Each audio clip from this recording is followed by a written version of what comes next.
Hello guys, welcome back to Career Drive YouTube channel. तो दोस्तों, आज हम आपके लिए फिर से एक नई जॉब अपॉर्चुनिटी लेकर आ चुके हैं। तो आज की जो जॉब अपॉर्चुनिटी है वो विप्रो कंपनी की तरफ से होगी।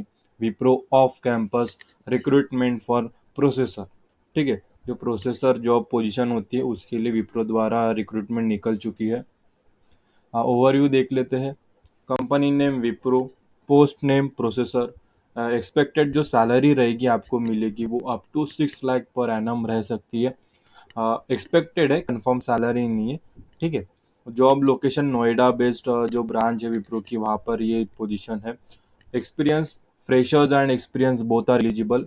बैच की बात करें तो 2024 में जो ग्रेजुएट्स होने वाले हैं वो, और उसके पहले के जो ग्रेजुएट्स है पहले के बैच के, वो सारे एलिजिबल है। एलिजिबिलिटी क्राइटेरिया जो है वो बैचलर्स डिग्री आपके पास होनी चाहिए। आप आपके पास प्लेन ग्रेजुएट डिग्री होगी तब आप इसके लिए अप्लाई कर सकते हो। ठीक है। ऐसी कोई रिक्वायरमेंट नहीं है विप्रो की तरफ से कि आप किसी स्पेसिफिक ही स्ट्रीम से अगर ग्रेजुएट हुए तो आप अप्लाई कर सकते हो। ऐसा कुछ भी नहीं है। ठीक है। इसकी लिंक आपको इस वीडियो के डिस्क्रिप्शन पर प्रोवाइड कर दी गई है। जैसे आप उस पर क्लिक करोगे आपके सामने ये पेज ओपन हो जाएगा। ये पेज ओपन होने के बाद फिर आपको नीचे विप्रो ऑफ कैंपस रिस्पॉन्सिबिलिटीज़, फिर ये सारी चीज़ें पढ़ लेनी है और यहाँ पे हाउ टू अप्लाई पर आना है। ये 5 पॉइंट्स है, ये पढ़ लीजिए। फिर यहाँ पे अप्लाई नाउ पर क्लिक कर दीजिए।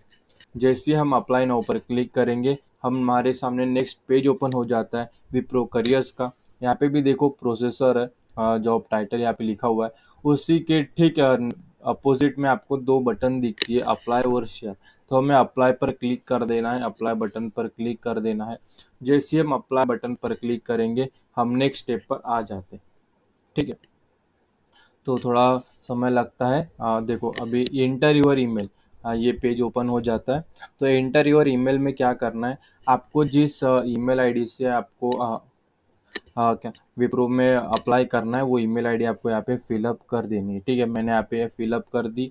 फिर नीचे I accept the privacy policy पर क्लिक कर दीजिए और इतना होने के बाद नीचे आइए और यहाँ पे नेक्स्ट का जो है वहाँ पे नीचे स्क्रॉल करने के बाद नेक्स्ट बटन पर क्लिक कर दीजिए। इतना होने के बाद हम नेक्स्ट स्टेप पर आ जाते हैं। ठीक है। नेक्स्ट स्टेप रहेंगे हमारे सामने। तो यहाँ पे देखो एंटर योर पासवर्ड पूछा जाता है। अभी ये क्यों पूछा जाता है मैं बताता हूँ। इस ईमेल आईडी से हमने विप्रो में पहले अप्लाई किया है तो हमारा जो इस ईमेल आईडी से अकाउंट क्रिएट हो चुका है। तो उस अकाउंट को लॉगिन करने के लिए यहाँ पे पासवर्ड पूछा जाता है। वो पासवर्ड हम यहाँ पे फिलअप करेंगे। पर दोस्तों अगर आप फर्स्ट टाइम हो, आपका अकाउंट यहाँ पे फिलअप नहीं हुआ है, तो क्रिएट अकाउंट का प्रोसेस है। मैंने वो प्रोसेस भी इस वीडियो में तो नहीं बताना होगा, लेकिन उसके लिए मैंने एक लिंक शेयर किया आपको इस वीडियो के डिस्क्रिप्शन में, Wipro create account process link. अगर आप उस अकाउंट पर जाओगे, उस लिंक पर क्लिक करोगे तो उस वीडियो में आपको पूरी प्रोसेस दिख जाएगी। फिर वो प्रोसेस देखने के बाद आप फिर से अप्लाई कर सकते हो। ठीक है, ये वीडियो पर आ जाना।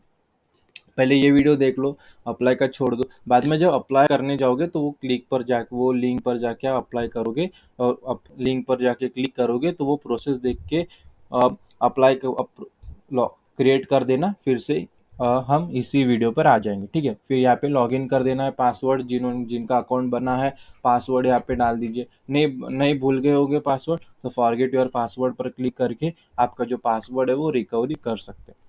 ठीक है। अभी देखो जैसे मैंने पहले कहा था कि हमने पहले भी विप्रो के लिए अप्लाई किया है, इस सेम अकाउंट से विप्रो के लिए अप्लाई किया है। तो जब हमने फर्स्ट टाइम इंफॉर्मेशन फिलअप की थी विप्रो के लिए, तो यहाँ पे विप्रो वो इन्फॉर्मेशन सेव रखता है, तो हमें वो बार बार चेंज करने की ज़रूरत नहीं है। तो अगर आप फर्स्ट टाइम अप्लाई कर रहे हो तो कोई डरने की कोई बात नहीं है। आपके सामने सेम पेज ओपन होगा, बस आपके सामने ब्लैंक पेज होगा। तो जहाँ पे मैं बताऊँ वही इन्फॉर्मेशन आपको वहाँ पे सबमिट करनी है। तो सबसे पहले पहले स्टेप हम क्या करेंगे, सीवी। यहाँ पे देखो please upload your CV, maximum size 5 MB। यहाँ पे हमारे जो सीवी रिज्यूमे है वो अपलोड है।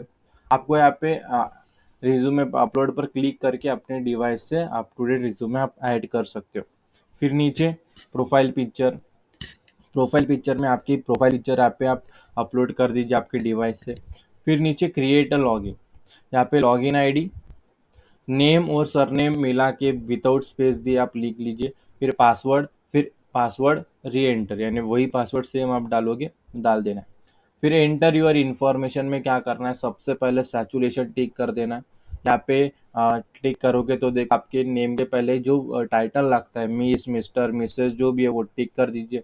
फिर उसके नीचे फर्स्ट नेम, मिडल नेम ज़रूरी नहीं है फिलअप करना, क्योंकि यहाँ पे एस्ट्रिक्स साइन नहीं दिया है। देखो ऐसा एस्ट्रिक्स साइंस रहता है रेड कलर का, जो है जो इन्फॉर्मेशन के सामने, जो सवाल के सामने वो एस्ट्रिक्स साइन है, हमें वही इन्फॉर्मेशन फिलअप करनी है। फर्स्ट नेम, फिर लास्ट नेम हमें फिलअप करना है। फिर नीचे आएंगे, ईमेल आईडी यहाँ पे फिलअप कर दीजिए, जिस ईमेल आईडी से आपने लॉगिन या क्रिएट अकाउंट किया है। फ़ोन नंबर यहाँ पे आए ना, फ़ोन सेक्शन में टाइप पर क्लिक करना है और यहाँ पे आप मोबाइल सेलेक्ट कर लीजिए। फिर उसी के बाजू में number, country code and 10 digit. आपको क्या करना है, यहाँ पे देखो यहाँ पे नंबर है ना, तो आपको यहाँ पे प्लस अभी 90 प्लस 91 इंडिया का है, तो प्लस 91 यहाँ पे फिलअप किया। फिर उसके बाजू में 10 डिजिट का यहाँ पे नंबर हमने फिलअप कर दिया, समझे। अभी नीचे एड्रेस सेक्शन में आ जाते, मोबाइल समझ में आ गया। अगर और एक बार और नया नंबर देना है और दूसरा नंबर देना है तो ऐड मोर करके आप और एक नया नंबर दे सकते हैं, लेकिन एक ही सफिशियंट है। बस आप रेगुलर यूज़ करें वही नंबर आप यहाँ पे फिलअप करना। एड्रेस पर आ जाते हैं, एड्रेस पर यहाँ पे टाइप जाएंगे तो यहाँ पे होम सेलेक्ट कर लीजिए। फिर एड्रेस जो आपका एरिया लोकेशन है, वो अपार्टमेंट में रहते होंगे तो बिल्डिंग का नेम वगैरह। फिर नीचे सिटी, कंट्री, स्टेट और उसके नीचे जिप कोड और पोस्टल कोड, पिन कोड आपके एरिया का जो भी है वो फिलअप कर देना। फिर उसके नीचे आते हैं, अभी कुछ सवालों के जवाब हमें देने होंगे। जो कि सबसे पहला सवाल है, are you open to relocating to job location. तो यहाँ पे आप बिल्कुल यस कर देना है, दूसरा ऑप्शन सेलेक्ट नहीं करना, नो करना ही नहीं, यस कर देना।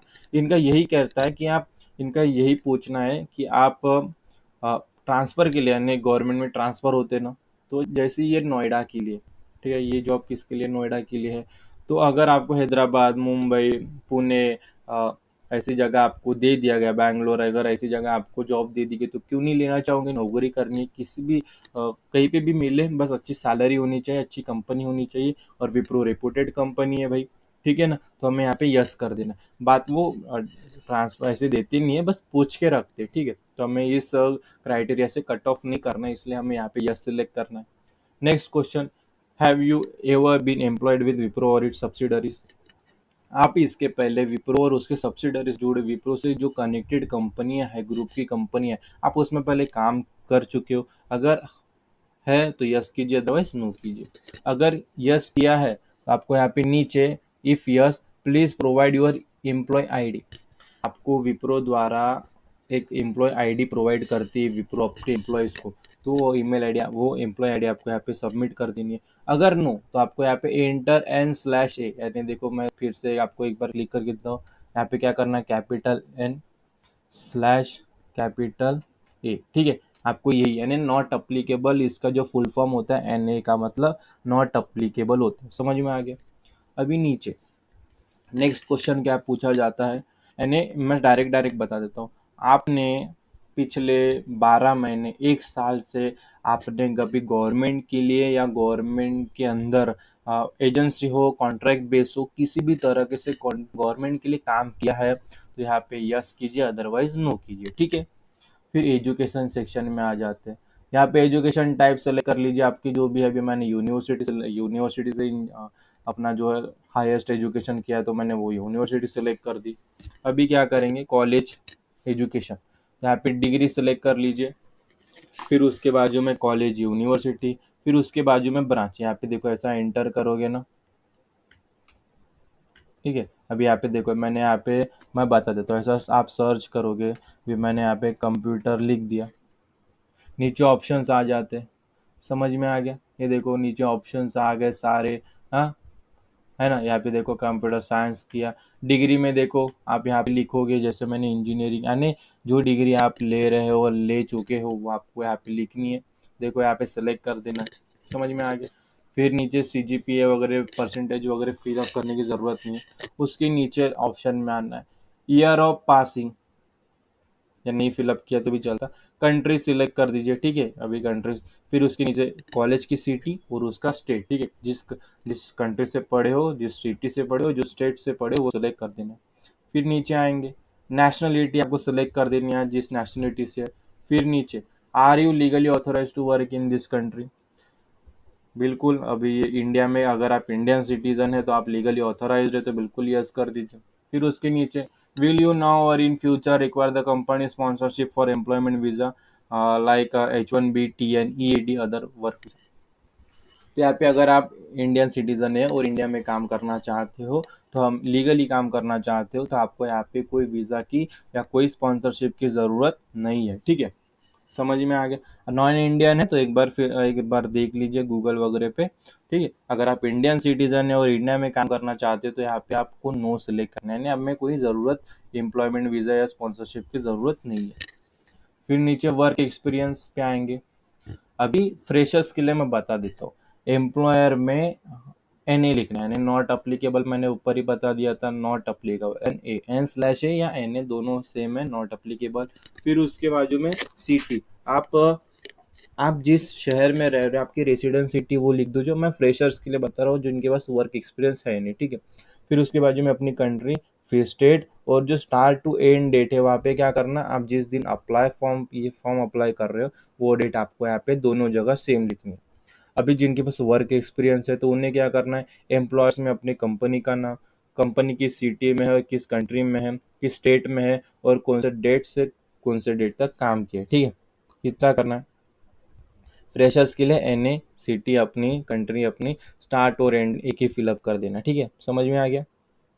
अभी नीचे फर्स्ट क्वेश्चन छोड़ दो, second, total experience detail in month. तो यहाँ पे क्या करना है, आपके पास अगर एक्सपीरियंस है, इन एक्सपीरियंस नहीं है, फ्रेशर, तो आपको यहाँ पे जीरो लिख देना है। जैसे मैं यहाँ पे देखो लिख के देता हूँ, जीरो लिख दिया। ठीक है, अगर आपके पास एक्सपीरियंस है, अभी 1 साल का एक्सपीरियंस है, तो आप क्या लिखोगे, 1 लिखोगे क्या, नहीं, आपको लिखना है 12, यानी 12 महीने। इन मंथ, देखो total experience detail in month लिखना है, ईयर्स में नहीं लिखना। अगर आपके पास 1.5 यानी 1.5 साल का एक्सपीरियंस है, तो आपको क्या लिखना है, 18 महीने। 2 साल का एक्सपीरियंस है तो आपको क्या लिखना है, 24।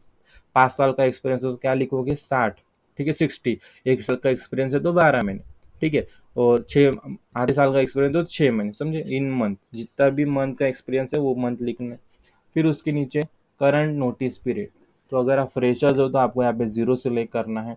अगर आप काम कर रहे हो, आप जॉब कर रहे हो, तो अपने कंपनी का जो नोटिस पीरियड होता है, 30 डेज, 45 डेज या 90 डेज, इन तीनों में से एक होता है, तो आप वो सिलेक्ट कर दीजिए। ठीक है, नोटिस पीरियड। जिन जो नौकरी नहीं कर रहे हैं, ठीक है, जॉब की तलाश में, उन्हें जीरो सिलेक्ट कर देना है, और यहाँ पे अपडेट प्रोफाइल पर क्लिक कर देना है, या अपलोड या सबमिट, जो भी ऑप्शन आएगा वो उस पर क्लिक करेंगे। फिर हम नेक्स्ट स्टेप पर आ जाते हैं। ठीक है, मैं दिखा देता हूँ। देखो दोस्तों, यहाँ पे हम नेक्स्ट स्टेप पर आ जाते हैं, तो हमें यहाँ पे कि देखो आई देयर बाय, यहाँ पे क्लिक कर देना है। नहीं होगा, यहाँ पे क्लिक कर दीजिए, और नीचे यहाँ पे पूछा जाता है, आपने इसके पहले कोई एग्रीमेंट, कोई कॉन्ट्रैक्ट, कोई साइन किया होगा जो आपको विप्रो में काम करने के लिए प्रॉब्लम्स खड़ी कर सकता है, विप्रो में काम करने से रोक सकता है। ऐसे कुछ भी एग्रीमेंट्स अगर आपने साइन किए होंगे तो आपको यहाँ पे यस करना है। जैसे example, contract containing covenant of non competition, non solicitation and और एनी स्पेशल कॉन्फिडेंशियल ऑब्लिगेशन, अगर कुछ ऐसे साइंस वगैरह किए होंगे आपने ऐसे कॉन्ट्रैक्ट, यहाँ पे यस करना है, अदरवाइज नो करना है। ठीक है, फिर इतना होने के बाद यहाँ पे आपको नो कर दिया, फिर इतना होने के बाद आपको यहाँ पे सबमिट पर क्लिक कर देना है। जैसे हम सबमिट पर क्लिक करेंगे, हमारा जो फॉर्म है वो सक्सेसफुली सबमिट हो जाएगा। देखो यहाँ पे लिख के भी आ चुका है, your application was submitted successfully, thank you for applying, you are currently submitted to this job, यानी 2 मैसेज आ चुके हैं। अभी मेल सेक्शन में जाएंगे। मेल सेक्शन में आपको विप्रो लिमिटेड @ICIMS की तरफ से thank you for applying at Wipro के टाइटल के साथ एक मेल आएगा। यहाँ पे वही लिखा है कि जो प्रोसेसर जॉब है उसके लिए आपने एप्लीकेशन सबमिट की, वो एप्लीकेशन विप्रो ने एक्सेप्ट कर ली है, रिसीव कर ली है। अभी क्या करेंगे, उनकी जो टीम है, रिक्रूटमेंट टीम है, HR टीम है, ह्यूमन रिसोर्स, वो आपकी एप्लीकेशन को रिव्यू करेगी। ठीक है, अगर आप उनके क्राइटेरिया, उनके नीड के हिसाब से अगर आपकी जो एप्लीकेशन प्रोफाइल है वो मैच कर जाती है, तो आपको नेक्स्ट स्टेप के लिए शॉर्टलिस्ट किया जाएगा। और वो आपको शॉर्टलिस्ट किया जाएगा या नहीं किया जाएगा, आपके एप्लीकेशन के साथ आगे बढ़ा जाएगा या नहीं बढ़ा जाएगा, ये आपको कब पता चलेगा? मेल द्वारा ही उनके विप्रो तरफ से आपको मेल आएगा। उसके लिए 7 to 10 डेज लगते हैं, कभी कभी ज़्यादा भी लगते हैं। ठीक है, उनके समय के ऊपर डिपेंड करता है कि कम अप्लीकेशन है तो कम रिव्यू होंगे, अगर ज़्यादा अप्लीकेशन है तो ज़्यादा समय लगेगा। ठीक है, तो ऐसे में आपको आ जाएगा, बस ये मेल आ जाएगा ना, thank you for applying at Wipro, इतना समझ लीजिए आपकी एप्लीकेशन सक्सेसफुली सबमिट हो चुकी है। ठीक है, तो दोस्तों आज की वीडियो में मैंने विप्रो प्रोसेसर जॉब पोजीशन के लिए जो भी पूरा डिटेल्स में बताया है, यहाँ पे हमारा एप्लीकेशन जो सबमिशन है, प्रोसेस सक्सेसफुली सबमिशन हो चुका है एप्लीकेशन। ठीक है, तो आशा करता हूँ कि ये वीडियो देखने के बाद आपका भी जो एप्लीकेशन प्रोसेस है वो सक्सेसफुली सबमिट हो जाए, एप्लीकेशन फॉर्म है वो सक्सेसफुली सबमिट हो जाए। ठीक है, अगर तब भी आपके मन में कोई शंका है, कुछ सवाल है, या एप्लीकेशन फॉर्म फिलअप करते समय कोई अड़चन है, प्रॉब्लम आ रही है, तो आपको बस इस वीडियो के कमेंट सेक्शन में कमेंट कर देना है, हम सॉल्यूशन के साथ उसका रिप्लाई दे देंगे। ठीक है, तो आज की वीडियो में इतना ही, फिर मिलेंगे अगली वीडियो में एक नई अपॉर्चुनिटी के साथ। तब तक के लिए स्टे ट्यून। और ये वीडियो आप सभी ने पूरा देखा, इसलिए आप सभी का तहे दिल से धन्यवाद।